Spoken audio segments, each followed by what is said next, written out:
obviamente. Bueno, tengo el gusto de saludar a Diego Suñer, que es el jefe del ejército. Le agradezco infinitamente que haya venido. No es muy normal, no es muy lógico que un jefe del ejército se acerque hasta un estudio de televisión, así que le agradezco infinitamente.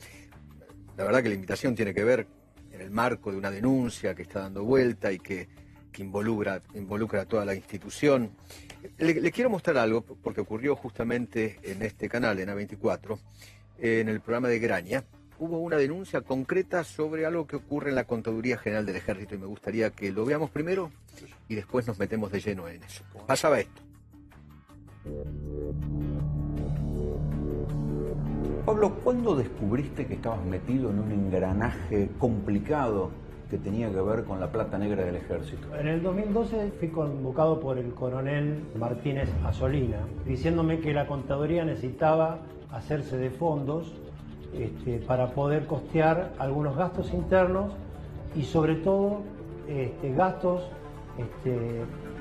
que los imputaban a las causas de los camaradas de ellos, ¿no es cierto?, de lesa humanidad. Condenando a Jorge Eduardo Acosta a la pena de prisión perpetua, condenando a Alfredo Ignacio Astiz de las demás condiciones personales obrantes en el exordio a la pena de prisión perpetua, inhabilitación absoluta y perpetua, accesorias legales y costas, por considerarlo productor penalmente responsable, en orden al delito de privación ilegítima de la libertad. El ejército necesitaba manejar guita para pagar abogados para defender a los acusados de lesa humanidad. ¿Y eso te lo dijo un coronel en actividad? Sí. Martínez Asolina. Sí, el jefe de contabilidad en ese momento. ¿Qué te pidió? Que le cambiara cheques. ¿Y cómo era el esquema?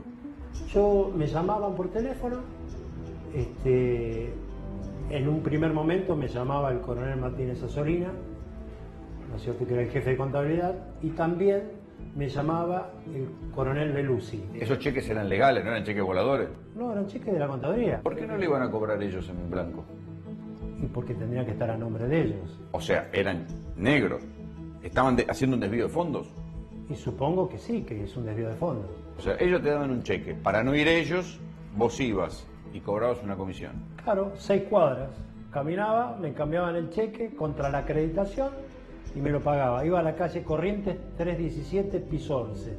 ¿Qué hay ahí? Ahí hay una mesa, ¿no es cierto?, donde cambian cheques. Llevaba el cheque, ¿no es cierto?, a los 2 días que se acreditaban, me descontaban una comisión que era del 3-4%, depende de la época. Y te daban la plata en billete. Me daban en bolso, porque era plata grande. ¿Mucha plata? Y eran cheques de arriba de los 400, 500 mil pesos. ¿Y qué hacías con esa plata? Yo le retenía, ¿no es cierto?, un 3%. ¿Tu comisión? Mi comisión.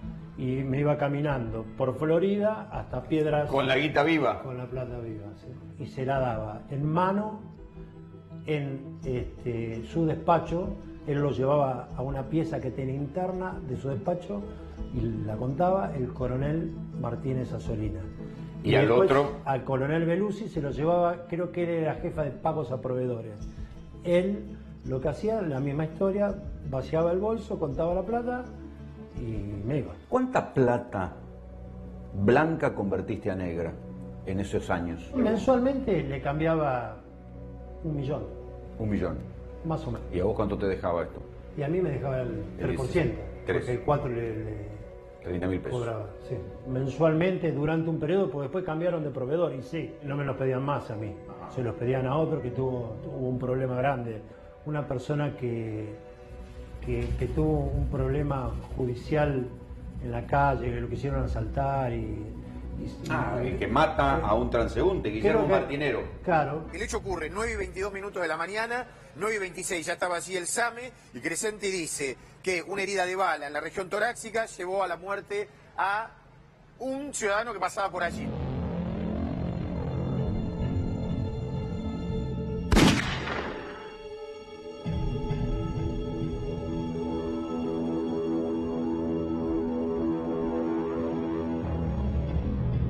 Efectivamente, Martinero no salió a matar al cerrajero, pero la acción, la conducta que él tiene que representarse él en la cabeza, que el resultado final puede ser una muerte. ¿Qué más sabes de esta caja negra del ejército?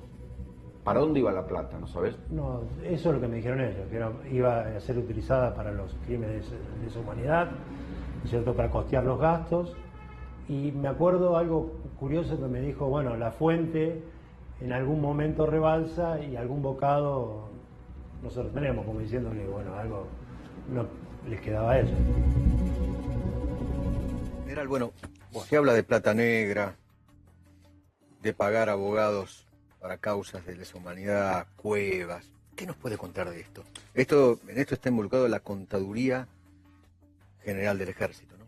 Bueno, primero y principal, el Ejército no hace ningún pago a ningún abogado, ni estudio de abogados, ni solventa a familiares de personal detenido, en actividad o en retiro, por la causa que sea, lesa humanidad o la causa que sea. Además hay una resolución ministerial del año 2006 o 2007 que expresamente lo prohíbe dentro de su contenido. Pero además no se hace, y yo la verdad no recuerdo ni tengo conocimiento de que se haya hecho. Okay. Es más, la mayoría de los oficiales y suboficiales que están en esa situación, la gran mayoría utiliza defensores oficiales, porque no tienen dinero. Con sus ingresos no tienen para solventar penalistas. Okay. Primera aclaración, entonces el Ejército no banca abogados. No banca ni abogados, ni estudios, okay, ni presta apoyos a ese personal. Segunda cuestión, y voy a hablar, yo me hice cargo el 25 de enero del 2016 del Ejército.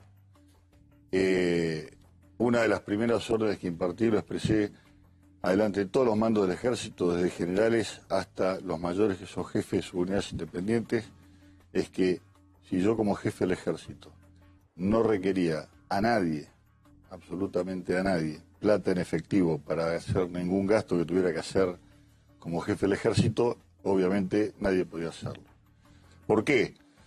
Porque el Ejército ejecuta la plata que presupuestariamente tiene asignada a través de contrataciones o los sistemas de contratación que establecen la Ley de Administración Financiera y la Ley de Contabilidad Pública. La plata va o a un proveedor que provee algo o a el sueldo, el NOU, al CBU de la cuenta de una persona que recibe un sueldo o un viático por alguna actividad que haga. Así que, por ese lado, si como jefe del Ejército no solicito a nadie, ni he solicitado a nadie, y nadie puede decirlo, un solo peso en efectivo para hacer alguna actividad, nadie puede hacerlo. Esto que se relata acá, en ese caso, constituye un delito. Claramente un delito. Y una actividad que además va contra todas las órdenes y directivas impartidas. ¿Quién es el coronel Asolina, Martínez Asolina? ¿Quién es el coronel Beluzzi? El coronel Martínez Asolina fue subdirector de la Contaduría hasta que yo fue subdirector a cargo de la Contaduría, porque no había un director designado, hasta que yo me hice cargo. O sea, le correspondía a Milani, digamos, a la gestión Milani.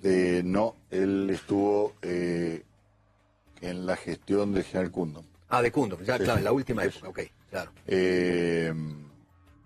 El coronel Beluzzi trabajaba en la Contaduría y el resto del personal trabajó eventualmente en algún momento. Y el general Gargano es el actual director de la Contaduría. ¿Qué irregularidades encontró en la Contaduría General del Ejército, en esta plata negra, en las cuevas? Bueno, nosotros a partir de... Yo tomé conocimiento de esto, que denuncia puntualmente este señor, el día lunes a la noche. Previamente, yo había recibido, y en el programa de lunes se muestra en un momento una carta documento firmada por mí, en la cual yo rechazo los términos de la carta documento, y se dice en el programa algo así como que en esa carta yo rechazo la afirmación de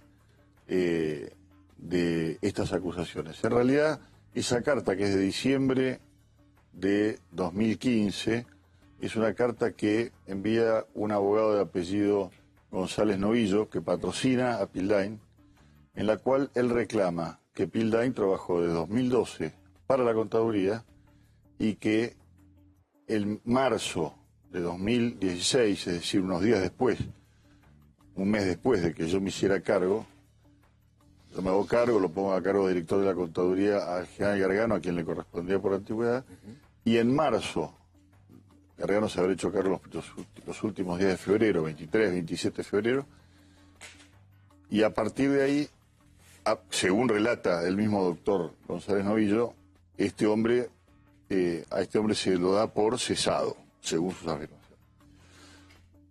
Yo en ese momento tomo contacto con el general Gargano, pregunto si esto era así, él me dice que no, que desde que él estaba ahí no tenía contacto con este hombre.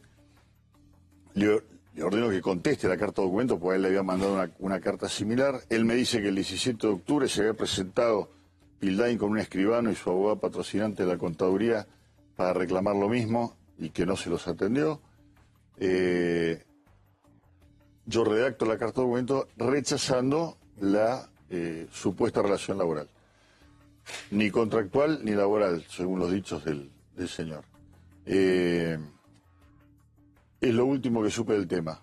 Y él aducía que, ya le digo, que había trabajado desde junio, creo, 2012, sí, hasta marzo de 2016, y que a partir de ahí había sido, sus servicios no eran más requeridos. Yo ahí ordeno un acto administrativo para determinar en la contaduría la veracidad de que hubiera un vínculo. En la contaduría se consulta a distintos actores, algunos de ellos nombrados acá, y manifiestan que no tenían ningún vínculo laboral. Me entero por el programa de esta denuncia. Nosotros no habíamos recibido nada del juzgado, porque según tengo entendido, la denuncia se presentó el 7 de febrero y a posteriori se le requirió al señor Pildain presentarse a ratificarla. El lunes mismo, sé que el fiscal que interviene envió una comisión con un cheque que está presentado como prueba para ver si el cheque correspondía a alguna de las chequeras de la contaduría. Ajá. Y no conozco el resultado de la pericia o de esa acción, porque la verdad que no tengo informes.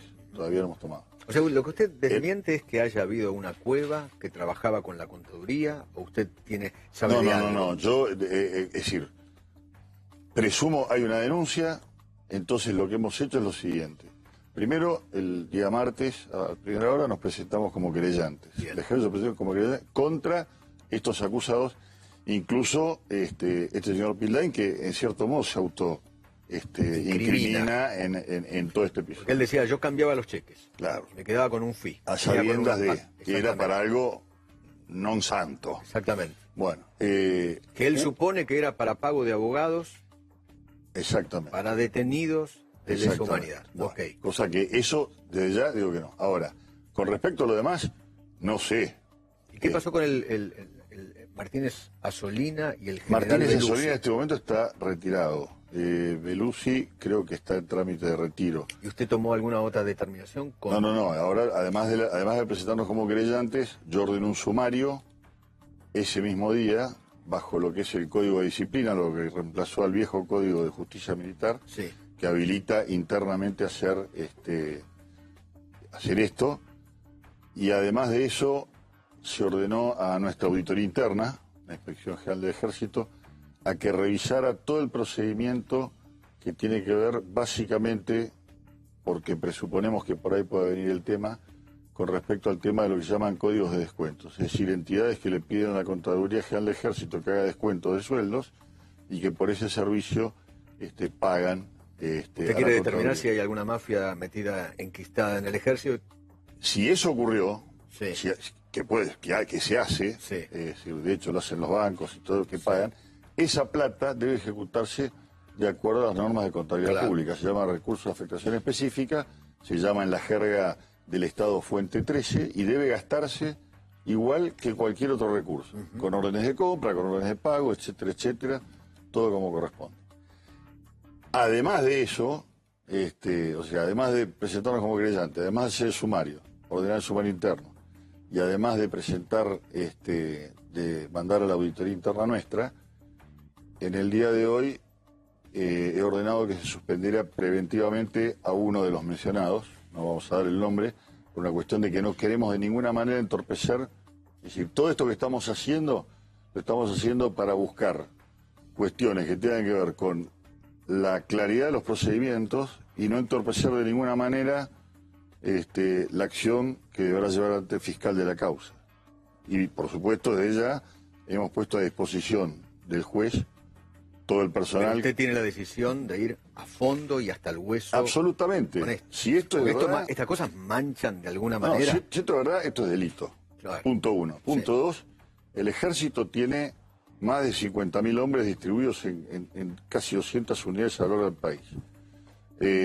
Gente que trabaja a destajo en muchas circunstancias, gente que entrega la vida y por sueldos en general magros. Entonces, en el medio de eso, que haya 1, 5, 15 personas que hagan actividades de este tipo, es delito y en lo personal, lo considero en lo personal, hacia mí, porque además a muchos de ellos los conozco y los conozco hace muchos años, lo considero hasta le diría una traición. Una traición. Y sí, porque es gente en la que uno deposita confianza absoluta. Suele ocurrir, cuando suele ocurrir y saltan este tipo de normalidades, hace un mes y pico le ordenó un comandante de brigada en una unidad del interior hacer una denuncia ante el juez federal porque había dudas sobre la forma en que se habían empleado montos, mucho menores que estos, por supuesto, pero ante la duda pedí que hiciera la denuncia al juez, independientemente del sumario nuestro. ¿Por qué al juez? ¿Y por qué se denuncia al juez? ¿O por qué no se pone como querellante? Porque muchas veces el juez federal, tiene la capacidad, desde su posición, de ordenar pericias y hacer cosas que nosotros no podemos hacer. Investigar, no sé, por ejemplo, llamadas telefónicas, chequear teléfonos, hacer cuestiones que nosotros no podemos involucrar. Sin ir más lejos, hace un mes y pico el ejército destituyó a un oficial jefe por una cuestión de género, de una agresión severa de un cuadro del ejército hacia otro, y el elemento de prueba más contundente lo daba la condena del juez en lo civil que había actuado justamente porque había hecho pericias que nosotros no podíamos haber hecho. Por ejemplo, la cámara Gesell a el hijo de una de las personas involucradas, que dio un resultado contundente, por ejemplo.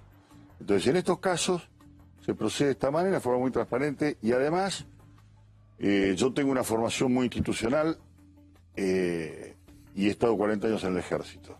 Y no me siento cómodo estando en cámaras, ni que mi foto esté publicada en ningún lado. No soy un cultor del perfil bajo y no me interesa que el ejército esté en estos títulos. Desde ya. Es decir, por un lado tenemos la ventaja de poder aprovechar el prestigio institucional que nos da haber estado trabajando, por ejemplo, en este año y pico en casi 13 provincias.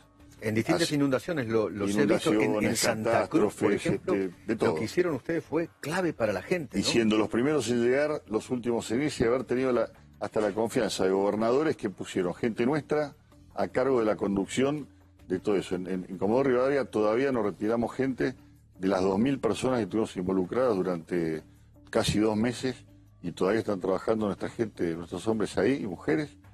Así que... Me acuerdo hasta la actuación de ustedes cuando fue el recital del Indio Solari, con la gente que estaba allí. Y me impresionó mucho una foto de la gente haciendo cola y ustedes dándole de comer y de tomar a la gente que no tenía ni para tomar ni para comer. Sí, en realidad fue gente que se acercó naturalmente al cuartel, que no tenía dónde ir. Exacto. Y cuando salió al cuartel, en la guardia dijeron, ¿qué hacemos esta gente? Y a alguien se le ocurrió, bueno, empiecen a preparar sándwiches y preparen unos mates cocidos. Y por supuesto, fue una cosa natural, espontánea, pero generalmente pasa. Pero hemos estado en algunas peores, en Jujuy, realmente Volcán, el pueblo Volcán fue... cierto, me acuerdo.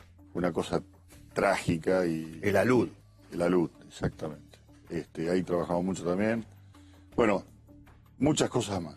Frente a eso, que, insisto, 1, 3 o 5 cometan este tipo de actos y comprometan con eso la imagen del ejército entero, es lamentable. Y por supuesto, de mi parte, lo que tenga que hacer se hará. es una cuestión más que por ahí puede parecer.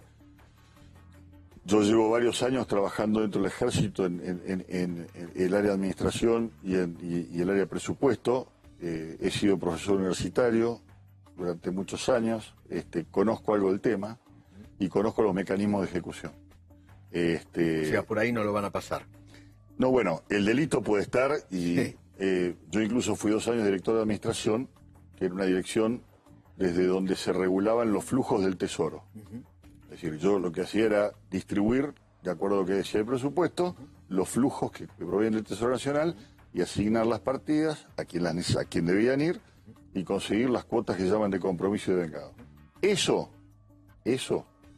que no implica ejecutar la plata, hacer actos contractuales, sino dar políticas generales administrativas, eso lo hice durante 2 años, previo a manejar durante casi 2 años más el tema presupuestario. Entonces, es chocante que cuando se trata de establecer controles internos cada vez más apretados, que cuando se trata de evitar el latrocinio sobre todo lo público, y cuando hay voluntad por hacerlo, y cuando se advierte regularmente, y cuando se hacen directivas que son bastante precisas y están a disposición de quien quiera verlas, ocurran estas cosas, es realmente enervante. Le agradezco mucho, general. Bueno, muchas gracias. Por favor. Un gusto. Un gustazo.